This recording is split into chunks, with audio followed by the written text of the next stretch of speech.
अरब सागर में उठा चक्रवाती तूफान बिपरजॉय लगातार खतरनाक होता जा रहा है। इसका असर तटीय इलाकों पर दिखना भी शुरू हो चुका है।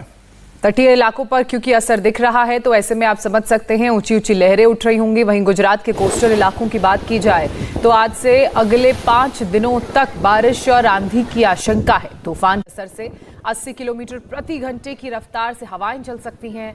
मौसम विभाग ने इसे लेकर हाई अलर्ट जारी कर दिया है। गुजरात के वलसाड़ बीच पर तूफान का असर देखा जाने लगा है। मछुआरों को समंदर में जाने से रोक दिया गया है और उनकी नावों को किनारे पर खड़ा कर दिया गया है। इस तूफान की डायरेक्शन फिलहाल तो पाकिस्तान के कराची की तरफ है, लेकिन ये गुजरात के साथ साथ महाराष्ट्र के तटीय इलाकों पर भी अपना असर डालेगा। इसी वजह से मौसम विभाग ने महाराष्ट्र के कोस्टल इलाकों में अलर्ट जारी किया है। मुंबई में जहां टीमें तैनात कर दी गई हैं, वहीं गुजरात में पोरबंदर के कोस्टल इलाकों में एहतियातन एनडीआरएफ को तैनात किया गया है। एनडीआरएफ की यूनिट शनिवार को ही पोरबंदर में तैनात हो चुकी है। फिलहाल बिपरजॉय तूफान 6 किलोमीटर प्रति घंटे की रफ्तार से आगे बढ़ रहा है। तूफान का असर कितना होगा ये हवाओं पर निर्भर करेगा, लेकिन ज्यादातर इलाकों में बारिश होगी। तटीय इलाकों में रहने वालों को सुरक्षित जगहों पर पहुंचाने की तैयारी की जा रही है। पोर्ट पर वार्निंग भी जारी कर दी गई है। ये तस्वीरें आप देख रहे हैं, तूफान का जो असर है वो दिखना शुरू हो गया है। 6 किलोमीटर प्रति घंटे की रफ्तार से तूफान आगे बढ़ रहा है, जिसका लैंडफॉल पाकिस्तान के कराची में होगा, लेकिन असर गुजरात और महाराष्ट्र के तटीय इलाकों में भी होगा। और अगले 5 दिन बहुत ही महत्वपूर्ण रहने वाले हैं, क्योंकि हवा की जितनी ज़्यादा स्पीड होगी उस पर ही तूफान की रफ्तार निर्भर करती है। इस मैप के जरिए आप समझिए कि आखिरकार इस तूफान का रूट क्या रहने वाला है। इस तूफान का जो रूट है आप देख रहे हैं कि सीधे कराची की ओर बढ़ रहा है, लेकिन इसके आसपास के जो इलाके पड़ेंगे उसमें जो पूरा का पूरा भारतीय तटीय इलाका है, जिसमें महाराष्ट्र, इसके साथ ही आप गुजरात सबसे ज़्यादा इफेक्टेड होगा, क्योंकि जो हवाएं हैं यहाँ पर भी तेज़ी से चलेंगी और साथ ही साथ जो कर्नाटक का इलाका है वो भी इसके दायरे में रहेगा। तो लगातार जो अरेबियन सी से ये तूफान उठा था, ये धीरे धीरे पाकिस्तान के कराची को हिट कर रहा है, लेकिन क्योंकि कराची और गुजरात का जो तट है बहुत ही करीब है, इस वजह से इसका असर गुजरात पे ज्यादा देखने को मिलेगा। ये तूफान भले ही कराची की तरफ बढ़ रहा हो, लेकिन जैसा कि अमित ने कहा, इसका असर गुजरात पर भी पड़ेगा। और एक बार फिर से इस नक्शे को आप देखिए, नक्शा बता रहा है कि कितना ज़्यादा इंटेंसिटी का तूफान है। जो बीच का गोला आपको नज़र आ रहा है ऑरेंज कलर का, वो तूफान की आई है, यानी कि सेंटर पॉइंट है, वहाँ पर सबसे ज़्यादा असर हो रहा है।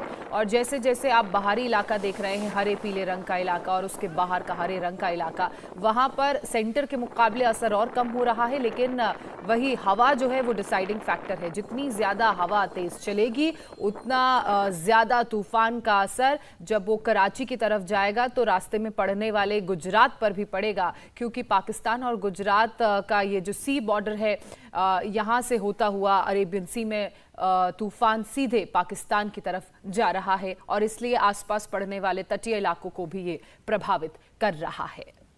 तो जो तस्वीर इस वक्त आप देख रहे हैं कि किस तरह से जो रूट है, रूट के हिसाब से अगर देखा जाए तो इसका सबसे ज़्यादा असर गुजरात के तमाम तटीय इलाकों में पड़ने वाला है और इसका असर मुंबई के आसपास के इलाकों में भी पड़ेगा और लगभग अगले 5 दिनों तक बारिश होने की संभावना जताई गई है।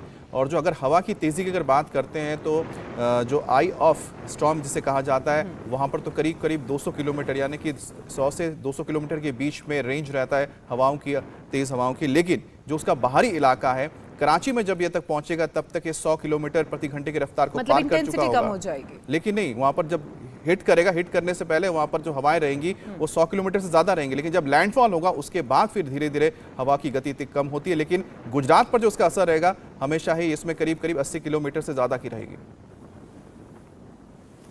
अगले 5 दिन में पूरा गुजरात में कहीं कहीं जगहों में आइसोलेटेड प्लेसेस में बारिश हो सकता है, यानी अगले 24 आवर्स में आइसोलेटेड प्लेसेस में बारिश हो सकता है। South Gujarat region, even Saurashtra, coastal Saurashtra Kutch में हो सकता है।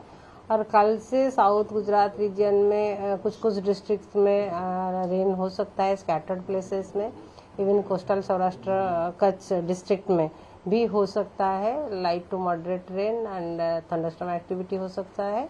परसों से मॉडरेट थंडरस्टॉर्म एक्टिविटी होने का संभावना है, लाइट टू मॉडरेट रेन का साथ साथ। और अगले 5 दिन में Gujarat north and south Gujarat coast, adjoining north east Arabian sea में फिशरमैन के लिए वार्निंग रखा गया है। Wind speed mostly 35 to 45 kilometre per hour, gusting to 55 kilometre per hour. जो हमारा आरआरसी है, रीजनल रिस्पांस सेंटर गांधीनगर, वहां से एक टीम पोरबंदर के लिए मूव की गई है जो कि ये बिपरजॉय साइक्लोन है, उसको लेकर हमें स्टेट गवर्नमेंट से जो ऑर्डर्स मिले हैं, ये प्रिकॉशनरी डिप्लॉयमेंट के लिए मूव हुई है। पूरी तैयारी है हमारी। एक टीम का जो इक्विपमेंट्स रहता है, हर टीम में इक्विपमेंट्स हैं, जैसे कि फ्लड वाटर रेस्क्यू के इक्विपमेंट्स, इसमें इन्फ्लेटेबल रबर बोट्स है, लाइफ बॉय है, लाइफ जैकेट्स हैं, हमारे डीप डाइवर्स हैं, deep diving suits, sets, first aid का पूरा सामान है। हमारे पास एडवांस कटर्स हैं, हमारे पास कंक्रीट कटर्स हैं, आयरन कटर्स हैं, वुड कटर्स हैं, तो हर तरह के कटर्स और चिपिंग हैमर ड्रिलर्स हैं हमारे पास। तो हम रोप रेस्क्यू के हमारे पास पूरे सामान हैं, तो हम पूरी तरह से इक्विप्ड हैं और हम तैयार हैं। इंडिया टीवी हर वक्त हर जगह डाउनलोड करने के लिए सर्च करें India TV news Google play store या ऐप स्टोर पर।